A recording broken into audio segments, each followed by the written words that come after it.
आज हम लोग डिस्कस करने वाले हैं जैक क्लास 11th के मॉडल क्वेश्चन पेपर का सेट 1। ठीक है, सब्जेक्ट फिजिक्स है। इसमें टोटल 3 सेक्शन है, section A, section B and section C. तो आज इस वीडियो में हम लोग कवर करेंगे सेक्शन ए। सेक्शन ए का हर एक क्वेश्चन 1 मार्क्स का है। टोटल 7 क्वेश्चन है जिसमें आपको 5 क्वेश्चन अटेम्प्ट करना है। ओके, तो 7 क्वेश्चन पूरा देखेंगे आप। एग्जाम में आप जिससे भी जानते हो, जो भी 5 आंसर आपको आता है वो आप आंसर लिखना। ओके, तो फर्स्ट क्वेश्चन है state Newton's universal law of gravitation. Universal law of gravitation लिखना है तो डेफिनेशन में आप लिखना every body in the universe attracts every other body with a force which is directly proportional to the product of their masses and inversely proportional to the square of the distance between them. ठीक है, 1 marks का question है, but आपको ये definition पूछा है तो आपको पूरा लिखना पड़ेगा। कि दो एक्सप्लेन करते हैं कि अगर कोई दो मास है, सपोज दैट m1 है, ये m2 है, तो according to the Newton's universal law of gravitation ये दोनों के बीच में जो फोर्स लगेगा, ये फोर्स डायरेक्टली प्रोपोर्शनल होगा product of their masses.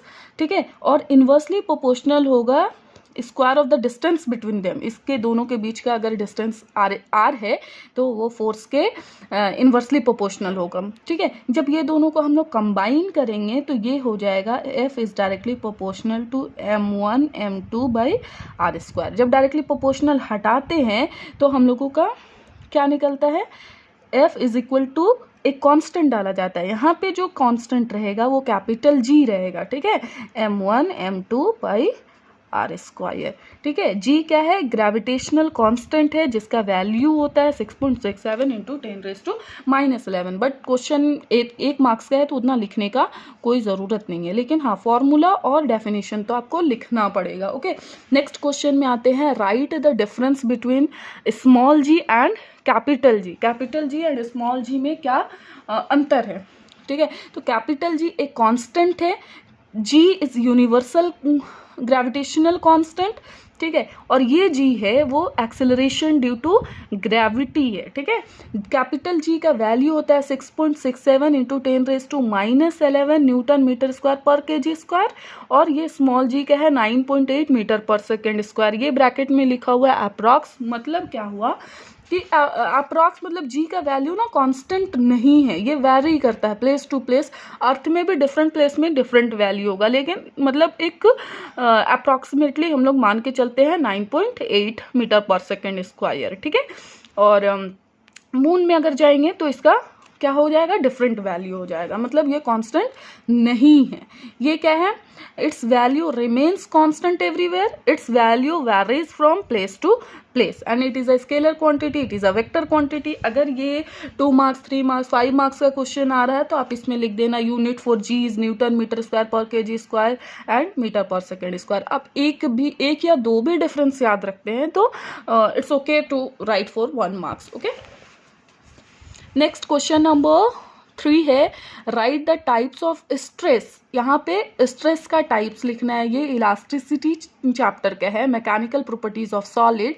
Stress कितने टाइप्स के होते हैं, तो चूंकि 1 मार्क्स का इसलिए इसका आपको बस टाइप्स डिफाइन करना है। 3 types of stress are longitudinal stress, tangential stress and volume stress. Longitudinal stress, longitudinal जो अलॉन्ग द लेंथ होता है, टेंजेंशियल जो टैन थीटा टेंजेंट होता है। ठीक है, और वॉल्यूम या फिर हाँ टेंजेंशियल स्ट्रेस को आप शियर स्ट्रेस भी लिख सकते हो, शियर स्ट्रेस। ओके, और लॉन्गिट्यूडिनल को टेंसाइल स्ट्रेस भी कहा जाता है, वॉल्यूम और बल्क स्ट्रेस।